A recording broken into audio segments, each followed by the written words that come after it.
hoje eu tenho um tema que nós vamos estar falando sobre uma igreja que restaura vidas, o nosso papel como igreja.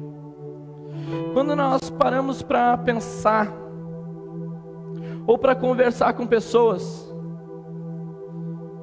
que hoje frequentam igrejas, não vou colocar só aqui, mas igrejas, e através da porta da igreja tiveram um encontro com Jesus, e você senta para conversar com ela e pergunta: por que você vem na igreja? Como que era a sua vida antes e depois? Eu tenho certeza que você vai escutar histórias lindas, testemunhos extremamente que edificam a nossa vida. Às vezes as pessoas lá fora pensam assim: mas é muito burro estar indo na igreja, né? O que vai fazer na igreja? Mas nós sabemos da realidade e do que o Senhor fez nas nossas vidas. Nós sabemos o que é experimentar de Jesus, nós sabemos o que éramos e onde Ele nos colocou, nós sabemos o que Ele nos transformou e o que Ele está fazendo hoje em nós. A igreja, ela chega em lugares onde que a política não chega. Ela chega em lugares onde de difícil acesso. A igreja, sendo realmente luz e testemunho de Jesus, é uma igreja que transforma aonde ela se manifesta. É uma igreja que realmente ilumina, uma igreja que realmente libera vida, e não uma vida normal, mas é a promessa de Jesus, que é vida e vida em abundância. Esses dias eu estava olhando uma reportagem, faz um tempinho até, Dr. Drauzio Varela, ele é muito conhecido. Eles estavam fazendo estatísticas, por exemplo, sobre a questão dos presídios, né? E como que tinha a questão de reinserir essas pessoas na sociedade, né? Porque é muito grande as pessoas que saem e elas voltam a fazer crime, porque não se consegue trabalhar com essas pessoas. E ele estava falando: nós tentamos psicólogos, nós colocamos dinheiro, nós fazemos projeto, isso, aquilo, outro, mas na realidade nada disso tem total efeito. Sabe o que tem efeito? É quando a igreja entra nesse lugar e libera a palavra de Deus. Um doutor que não segue a nossa fé declarando isso. Se nós tirássemos hoje a igreja, quantas pessoas, famílias não desfrutariam de serem transformadas?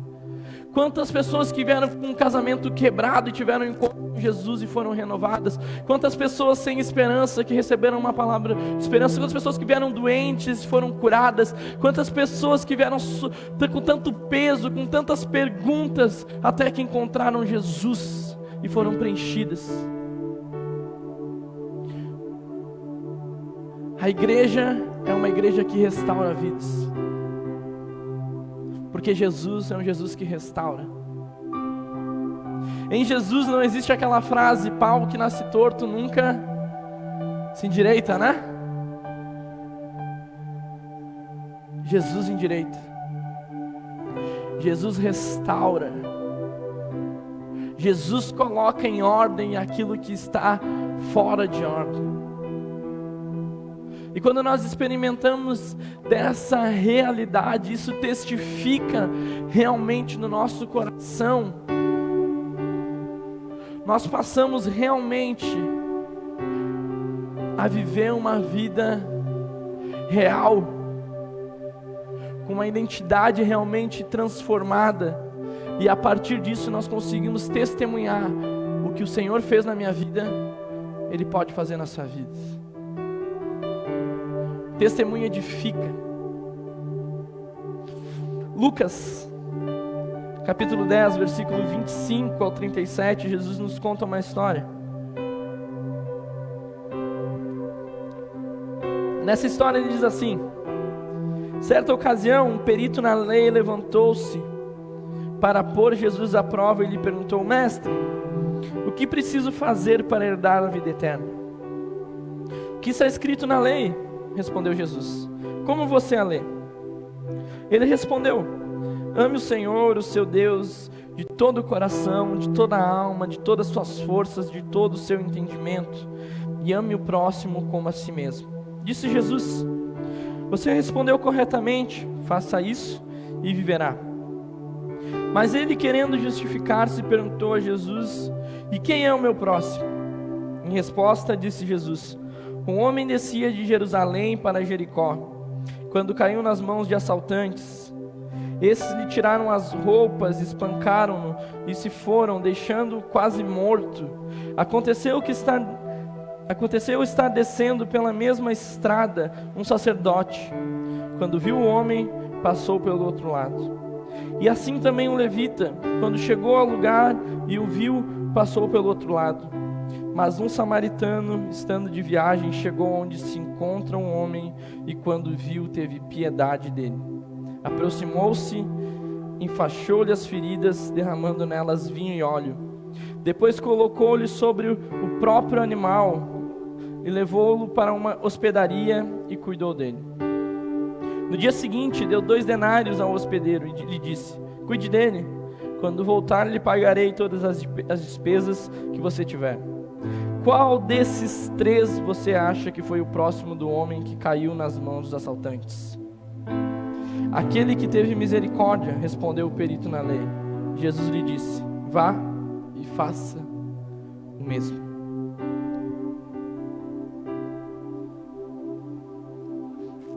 O próximo, quem é o próximo?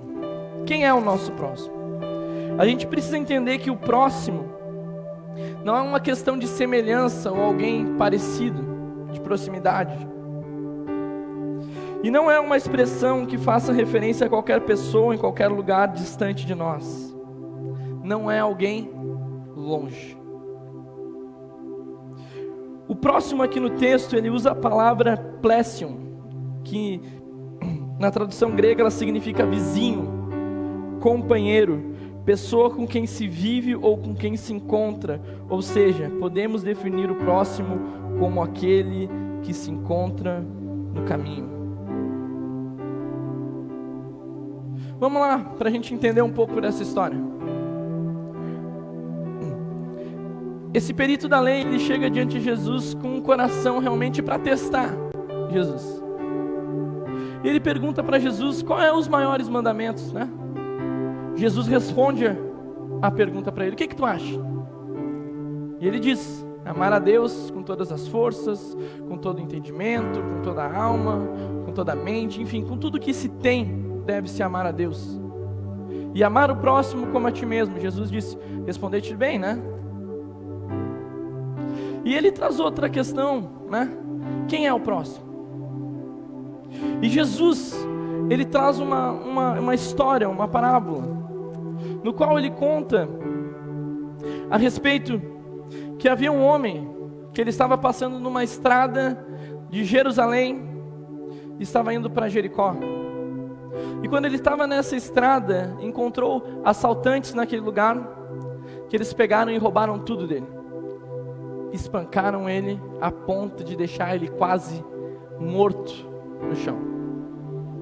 Aquela região ali onde que Jesus estava falando naquele contexto, realmente era uma região perigosa. Aquela estrada de Jerusalém para Jericó, havia muitas montanhas, cavernas, e normalmente quem cometia crimes ou era perseguido, alguma coisa, eles se escondiam nessas cavernas. Então realmente as pessoas ficavam receosas de passar lá, e esse homem passou e ele foi totalmente roubado, ele foi deixado quase morto. Acontece que em Jerusalém ficava o templo, o lugar onde que os sacerdotes, os levitas, eles faziam seu serviço a Deus, podemos dizer assim. E normalmente eles voltavam para Jericó, onde que moravam muitos sacerdotes e levitas, que não moravam na cidade de Jerusalém. Provavelmente nessa história eles tinham acabado já o seu serviço diário, e eles estavam voltando para suas casas. Acontece que primeiro o sacerdote, ele está indo para sua casa, depois de ter orado, depois de ter feito o serviço a Deus, depois de ter feito tudo o que tinha que fazer. E ele passa e está aquele homem caído no chão. O que ele faz? Ele se omite. Ele deve pensar: nossa, tem tanta coisa para fazer, né? Tão corrido. E ele vai. O levita, que servia no templo, ele faz exatamente a mesma coisa. O terceiro, que seria o samaritano, que o samaritano, ele é um povo que ele é inimigo dos judeus. Os judeus odeiam samaritano, do mesmo modo que samaritanos não gostam de judeus. Acontece que está passando esse samaritano lá, e a Bíblia diz que esse samaritano, ele olha para aquele homem caído. Ele pega esse homem caído, ele levanta esse homem, coloca no seu cavalo, leva até uma hospedaria, coloca óleo nele, coloca vinho nele, dorme lá. Quando ele sai pela manhã, ele deixa pago,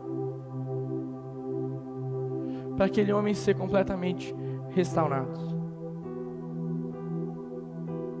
A palavra restauração significa ação de recuperar ou reparar, conserto, recuperação. Nós precisamos entender que quando nós abrimos verdadeiramente o nosso coração a Deus, nós nos permitirmos que Deus restaure as nossas vidas.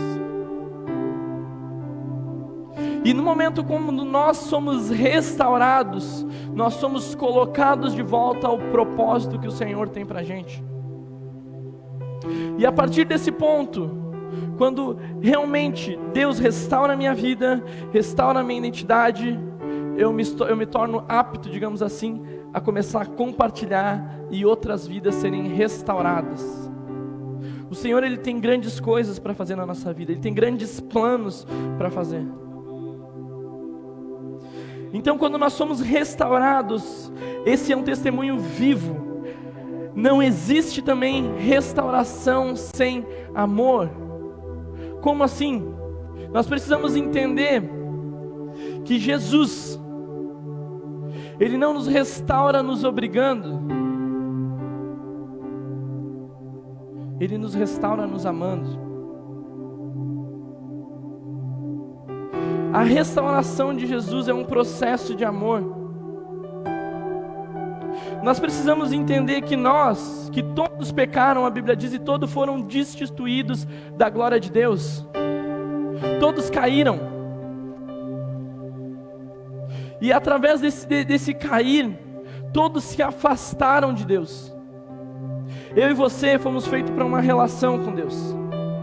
Nós temos uma identidade em Deus. Existe um Marcelo em Deus. Nós fomos feitos para realmente estar com o Senhor todos os dias das nossas vidas. Acontece que o homem se perdeu pela independência do coração dele, se perdeu pelas escolhas, e o seu coração, o pecado, afastou essa relação do homem e Deus. Amém? Então nós fomos feitos para estar com Deus, mas nós nos afastamos do Senhor. Acontece que Jesus, Ele nos traz uma boa notícia, porque antes nós havíamos uma má notícia. Para onde nós vamos? O que nós vamos fazer? Como que nós restauramos o nosso relacionamento com Deus? Como que nós voltamos a essa essência? A boa notícia é que Jesus abriu esse caminho para a gente. A boa notícia é que Jesus é o caminho, a verdade e a vida. Ele diz que ninguém vem ao Pai a não ser por Ele. E através dessa relação de amor de Jesus, Ele nos trouxe de volta para Deus. E em Deus é que nós somos restaurados, em Deus que a nossa identidade realmente é firmada, em Deus aonde que nós somos estabelecidos em propósito, em Deus nós somos o que realmente nascemos para ser.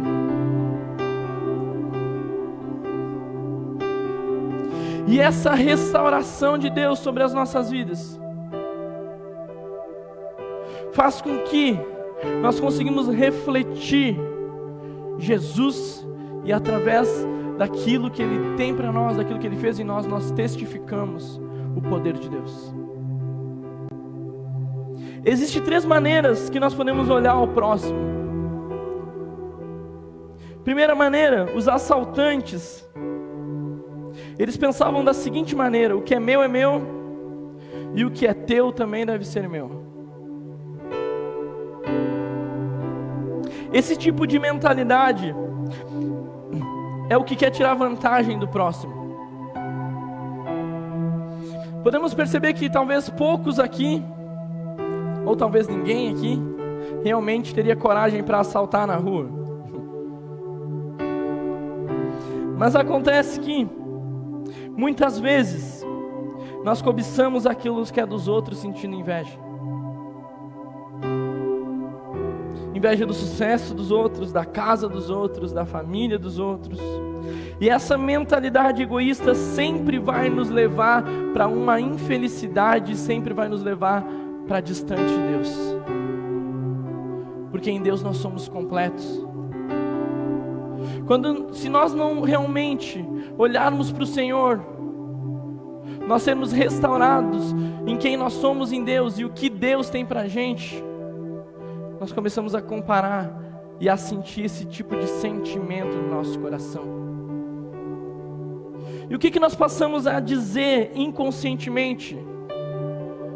Nós começamos a pensar: o que Deus tem para a vida do próximo é melhor do que Deus tem para a minha vida. Então eu quero viver o propósito que Deus tem para a vida dele. Mas não, Deus tem grandes propósitos para você. Deus tem uma identidade para você. Nós não somos encaixes para cobrir as coisas dos outros. Nós só conseguimos fluir realmente naquilo que Deus tem para as nossas vidas. Nós não alcançamos o propósito, na verdade nós descobrimos o propósito. O propósito que Deus tem para nós, ele é desvendado. O nosso coração tem que estar nessa descoberta, porque o propósito ele já existe antes de nós existirmos. E o propósito ele foi feito, o caminho foi feito. E esse caminho ele é proporcional para a identidade de quem você é, para você conseguir seguir esse caminho. Você está entendendo? Então não adianta a gente olhar para os lados. Nós devemos olhar para Deus e sermos restaurados e dizer: Deus, o que tu quer da minha vida?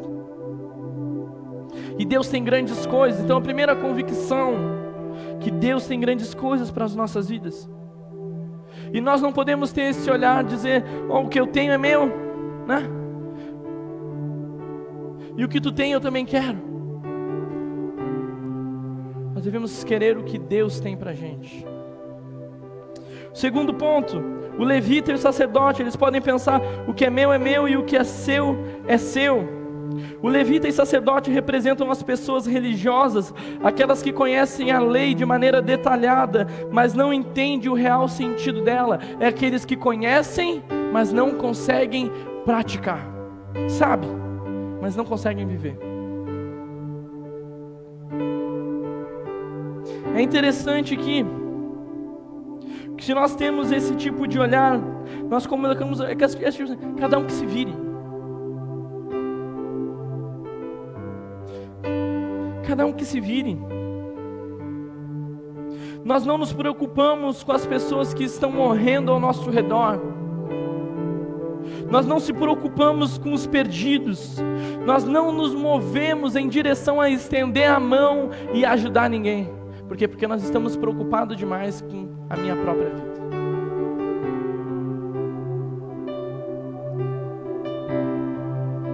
Pode pensar: eu já tenho tantos problemas. Você acha que eu vou ter tempo para os problemas dos outros? Eu já tenho tanta coisa para resolver na minha vida. Então você acha que eu vou sentar para conseguir escutar alguém, ajudar alguém? Já basta a minha vida. Pode pensar assim: ninguém nunca me ajudou, agora vamos dizer que eu tenho que ajudar os outros? Ninguém nunca estendeu a mão para mim. Eu sempre corri atrás, eu sempre batalhei, eu sempre fiz, sempre cheguei. Agora Jesus, ele chega na minha vida e ele diz que eu preciso olhar para o lado.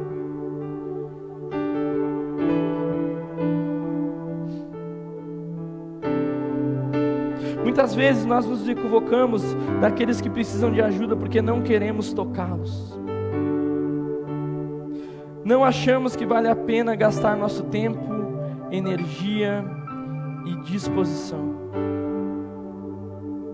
Nós temos esse sentimento egoísta. E é a marca, o egoísmo é a marca de uma sociedade que foi corrompida pelo pecado. O egoísmo é a marca de pessoas que não foram marcadas por Cristo. O egoísmo é um sentimento que não tem nada a ver com o Evangelho. Nada a ver.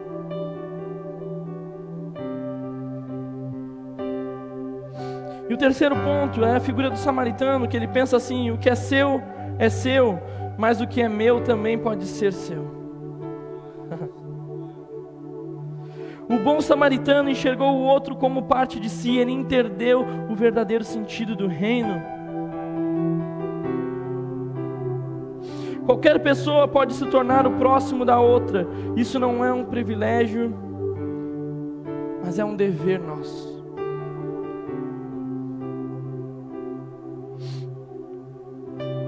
Aquele homem que estava passando ali naquela parábola, ele era um homem comum, a ponto de não destacar quem é esse homem. Não tem o nome dele, a gente conhece ele como o caráter dele. Olha só como é que a gente destaca o samaritano. O samaritano tem que escrever ali, o judeu tem que escrever: o samaritano é bom. Pelas próprias ações dele. Então, para agora a gente entrar na palavra, existem 3 formas da gente conseguir realmente amar o próximo. Mas antes, a gente precisa fazer algumas considerações sobre restauração. Nós não temos como restaurar em amor aquele que não quer ser ajudado pelo orgulho. Você vai se desgastar se você quiser restaurar o orgulhoso, restaurar o soberbo. Sabe aquele tipo de pessoa que acha que não precisa de ajuda? E daí insiste, corre atrás. Não vai conseguir. O próprio Deus resiste aos soberbos, mas dá graças aos humildes. Há uma resistência entre o orgulho e a restauração que precisa ser quebrado para Deus conseguir fazer a obra completa. Segundo ponto, nós não temos como restaurar em amor as pessoas que não mostram as feridas. Aquele homem, ele estava caído, a ponto de ser totalmente quebrado, ele estava ensanguentado naquele lugar, quase morto. Quando aquele homem, o bom samaritano, chegou para ajudar ele, e ele estava quase morto, você acha que o orgulho do coração dele não teve orgulho? Porque se ele fosse orgulhoso, ele poderia dizer: não, eles tentaram me matar, mas não conseguiram, deixa que eu me viro. Não me toca, deixa que eu me viro, eu me levanto, eu já venci uma vez, já consegui uma, não preciso. E também ele pode pensar, né, deixa eu me tapar, deixa eu me esconder. A Bíblia diz que levaram tudo dele. Eu penso então que deixaram ele praticamente nu, numa estrada.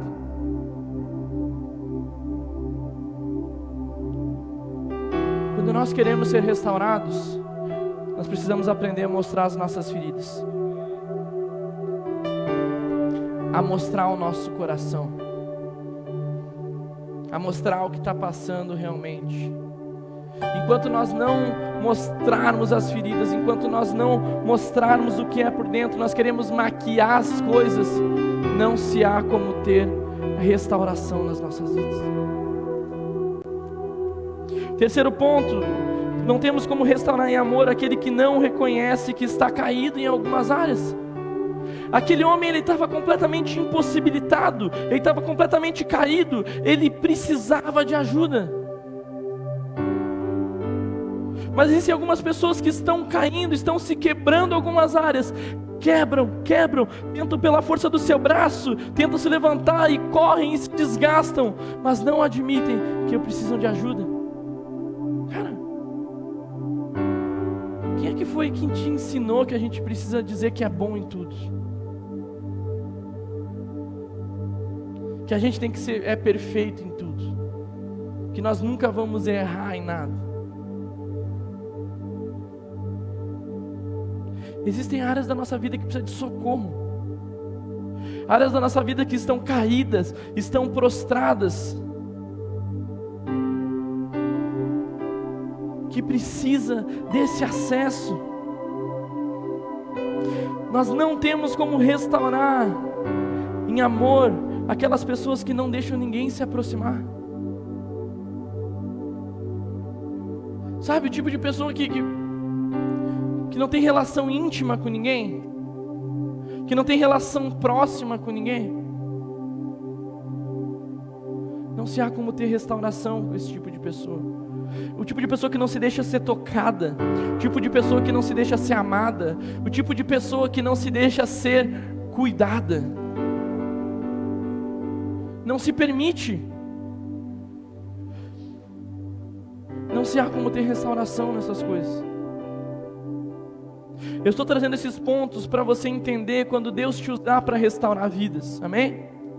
Mas também para você entender que existem áreas das suas vidas que elas não são restauradas por causa dessas posições.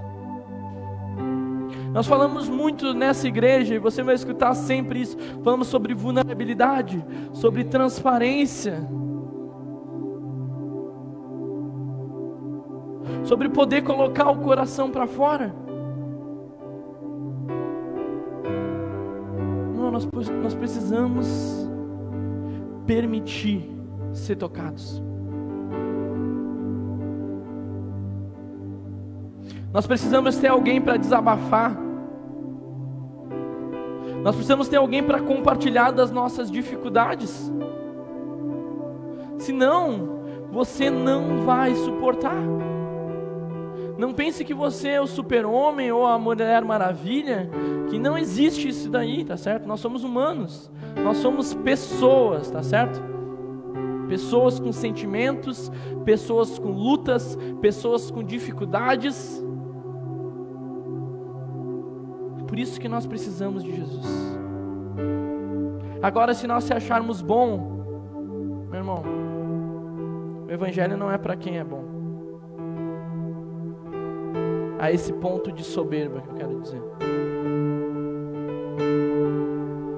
Então, como é que a gente manifesta esse amor para o próximo? A primeira manifestação de amor ao próximo é com ações de socorro. Precisam ser com quem realmente necessita de cuidados. O samaritano se aproximou e socorreu um homem que estava caído em total incapacidade. Como que você pode ter ações de ajudar e restaurar vidas? Você percebe aqui, o bom samaritano, ele ajudou aquele homem caído, que levaram tudo. Aquele homem, ele não tinha condição de sair daquela posição se alguém não estendesse a mão para ele. E ele usou tudo que ele tinha financeiramente. Ele usou o cavalo que ele comprou, colocou um homem em cima. Provavelmente as roupas dele ficou ensanguentadas, ficaram sujas, que ele comprou. Ele colocou óleo e vinho, que não eram coisas baratas naquela época, sobre as feridas daquele homem. Ele pagou a hospedaria, 2 denários. Você sabe quanto tempo aquele homem poderia ficar naquela hospedaria até ser completamente restaurado e cuidado? 2 denários eram pagos 2 meses de hospedaria para aquele homem. O Evangelho, ele nos estica em justiça, ele nos estica em ação de amor. E você percebe, e nós aprendemos com o bom samaritano, que nós podemos e devemos restaurar vidas investindo financeiramente, meu irmão. Ajudar o quem precisa. Nós aprendemos também aquele homem que estava ali, que precisou ser restaurado fisicamente, emocionalmente. Nós restauramos vidas em pessoas que estão mortas em algumas áreas, manifestando amor, manifestando cuidado, manifestando justiça. Você acha que aquele homem que estava caído, você acha que ele não se sentiu amado com aquela ação? Sentiu amado. Na Bíblia não diz quantas horas ele estava caído lá, mas 2 pessoas passaram e deixaram aquele homem lá, a ponto de ele estar quase morto. Ele devia estar clamando, pedindo por ajuda, socorro, até que o bom samaritano foi a resposta de socorro. Assim como eu e você, vamos ser resposta de pessoas que estão clamando nesse exato momento, pedindo socorro, pedindo ajuda, que não sabem mais o que fazer da sua vida, e o Senhor vai nos enviar, estender a mão para essas pessoas. Ações de cuidado para o próximo precisam ser pessoais e completas. Você percebe o bom samaritano? Talvez o sacerdote ele pensou: eu estou indo, vai passar alguém e vai ajudar o homem. O levita passou, o próximo vai ajudar. Mas o bom samaritano, ele disse: eu vou ajudar. Eu vou me colocar e eu vou ajudar. A nossa ação de amor ao próximo, ele não pode ser uma ação de amor terciarizada. Sabe o que é? Deus me deu uma palavra, Deus me constrangeu em algo, e eu chego para outras pessoas e eu digo: faz aquilo lá, quando na verdade Deus chamou eu para fazer. Nós queremos que os outros ajudem, nós queremos que os outros estendam a mão, nós queremos que tais pessoas façam, mas nós nunca queremos nos mover para fazer. Nós não podemos terceirizar as nossas responsabilidades. Também não deixou ali depois de cuidar das feridas, mas também colocou a sua própria calvadura e levou-lhe para um lugar onde poderia ser cuidado dele. Quando teve que se ausentar para continuar sua viagem, pagou e se dispor a pagar mais pelo cuidado que contratou o hospedeiro. O bom samaritano, ele não fez uma restauração 50%. O bom samaritano não fez uma restauração meia boca, ou uma restauração mais ou menos.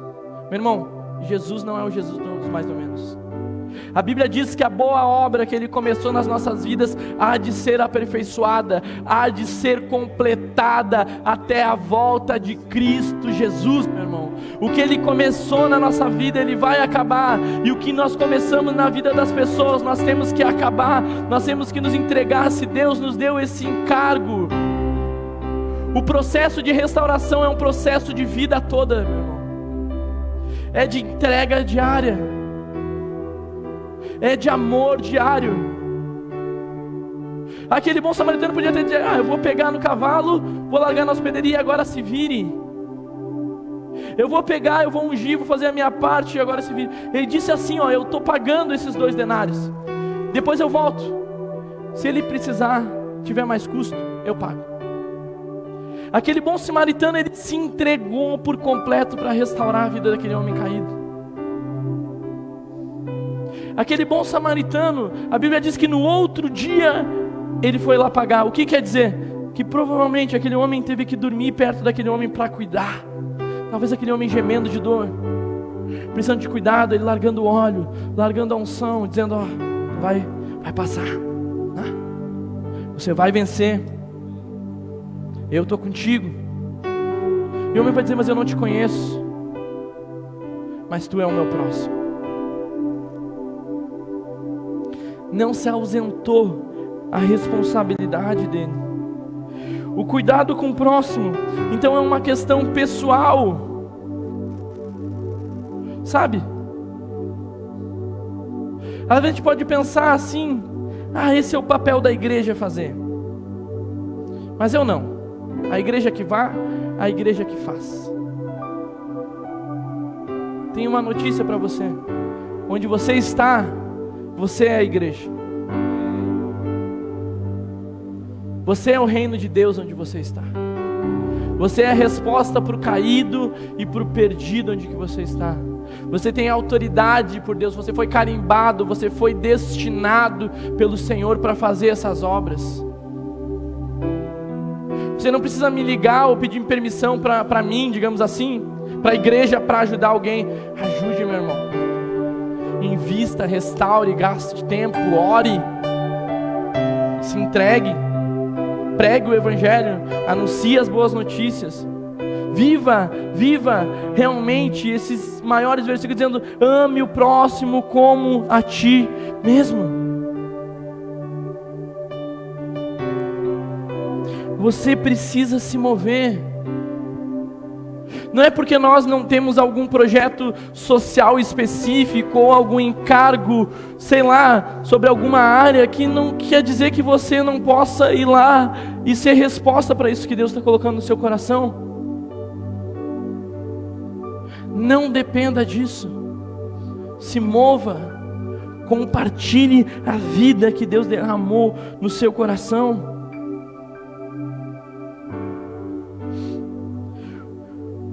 Então nós temos que nos mover com amor, com compaixão, com misericórdia e assumir as responsabilidades com aquelas pessoas que se fazem próximas a nós. Quem é o nosso próximo?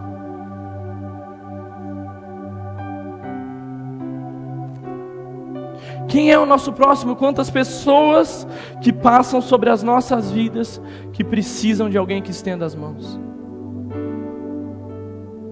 Com alguém que se preocupe.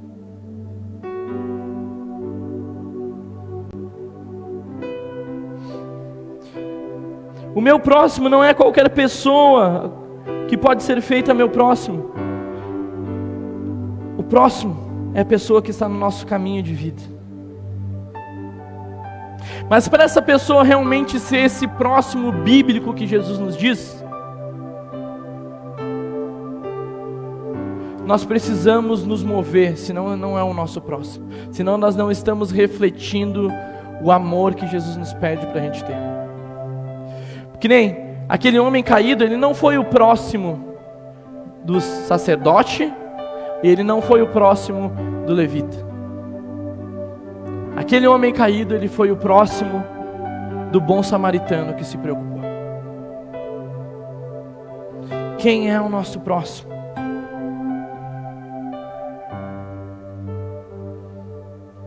Para isso eu preciso amar o meu semelhante, preciso me importar com as situações de necessidade que ele enfrenta.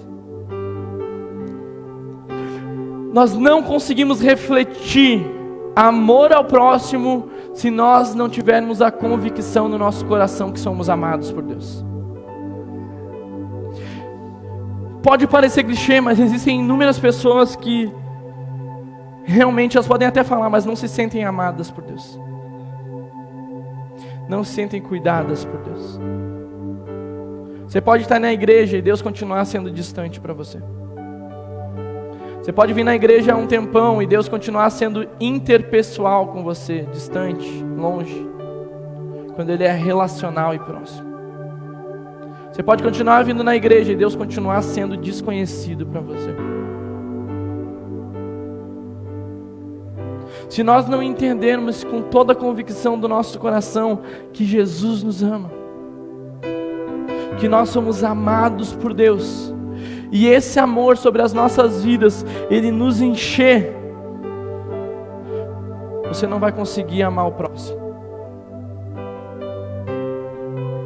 Você não vai conseguir refletir amor, sabe por quê? Porque você não pode dar o que você não tem.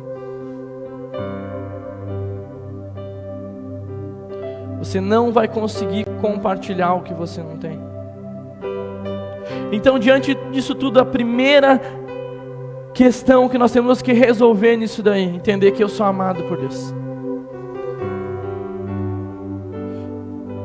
E não só o entendimento, mas isso precisa descer o seu coração. Se você não tem essa revelação, hoje ore: Deus, me revela o seu amor, me revela o seu cuidado. Me revela se realmente o Senhor tem algo para a minha vida. Me revela, eu quero me sentir preenchido, eu quero me sentir amado pelo Senhor, eu quero me sentir completo em Cristo Jesus.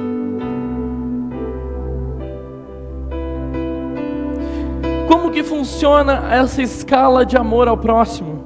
1 Timóteo 5,8. 1 Timóteo 5,8 diz assim: se alguém não cuida dos seus parentes, especialmente os da sua própria família, negou a fé e é pior que o descrente.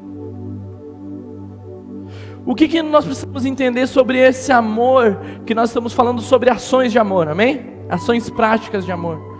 Por exemplo, nós não podemos querer refletir amor lá fora se não amarmos dentro de casa primeiro, se não assumirmos as nossas responsabilidades primeiro. Por exemplo, você não pode passar por um morador em situação de rua e pegar o leite que é do seu filho e da sua filha e dar para o morador em situação de rua, se você vai deixar o seu filho e a sua filha sem. Você não deve fazer isso.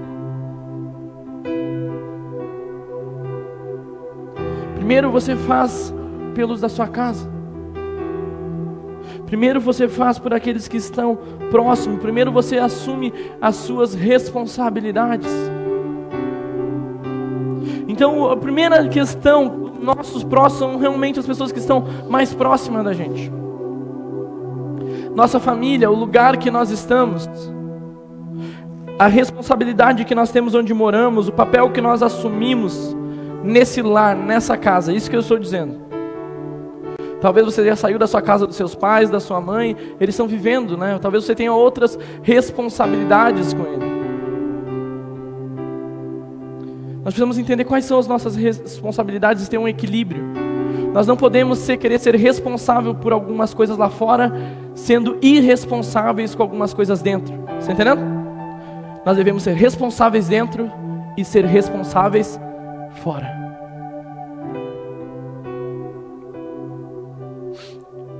Gálatas 6:10. O segundo ponto de amor ao próximo. Portanto, enquanto temos oportunidade, façamos o bem a todos, especialmente aos da família da fé. Nós conseguimos o quilo do amor, nós vamos no mercado, meu irmão, mas nós como igreja, nós não podemos deixar de auxiliar uma família que congrega com a gente, que é irmão na fé, para dar para alguém lá fora. Primeiro é o da sua casa, depois são seus irmãos na fé. Por isso que a Bíblia diz, Jesus bem assim, ó, se vocês amarem uns aos outros, vocês serão minhas testemunhas. Se não tiver uma relação de amor entre a igreja, se não tiver uma relação de vida entre a igreja, de restauração, de laços entre nós, por que as pessoas vão querer entrar para essa família, digamos assim? Se pisamos uns nos outros, se somos irresponsáveis uns com os outros, se não nos preocupamos com ninguém a não ser a nossa própria vida, não tem sentido isso. O Senhor Jesus nos coloca numa família da fé para nós abençoarmos uns as vidas dos outros, para nós restaurarmos uma vida dos outros, para um ser o próximo do outro.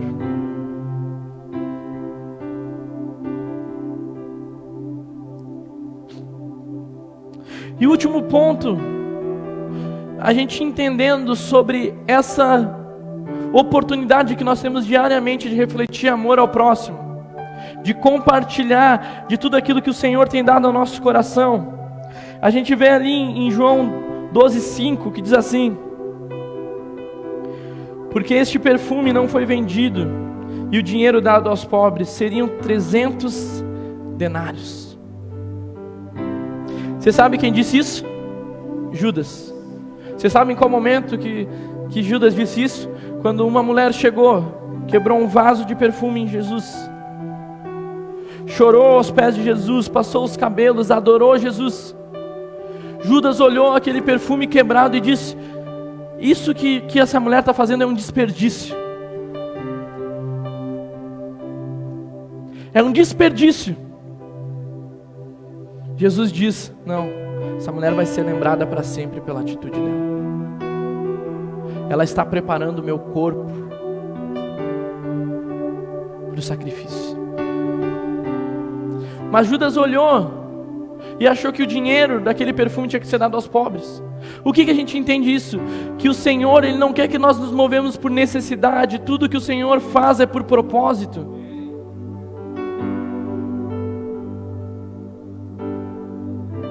A nossa revelação de amor pode ser muitas vezes em dar o dinheiro, mas muitas vezes pode ser não dar.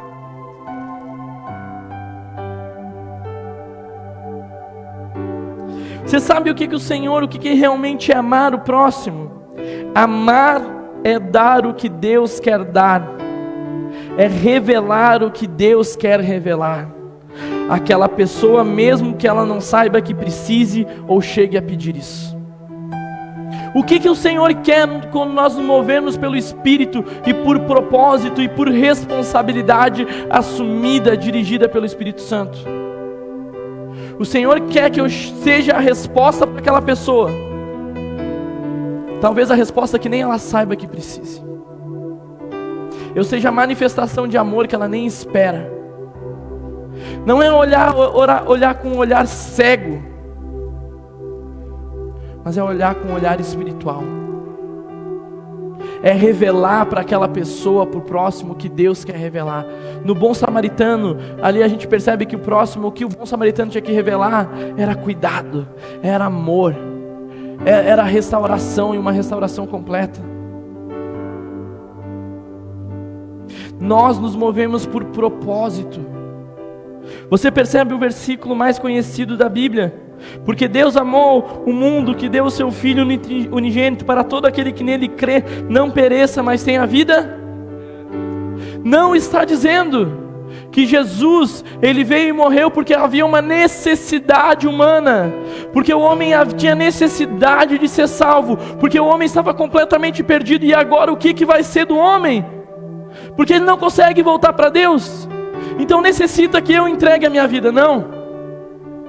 Ele entregou por amor. Ele não entregou por necessidade. Ele disse, eu vou me entregar porque eu amo. Meu irmão, só existe restauração em amor. Só existe transformação em amor. E amar muitas vezes não é nos omitirmos. Amar muitas vezes é nos confrontarmos falando a verdade em amor. Não é fingindo as coisas, é revelando o que realmente está acontecendo. O que está se passando é isso. E essas ações de amor são o que transformam, direcionada pelo Espírito.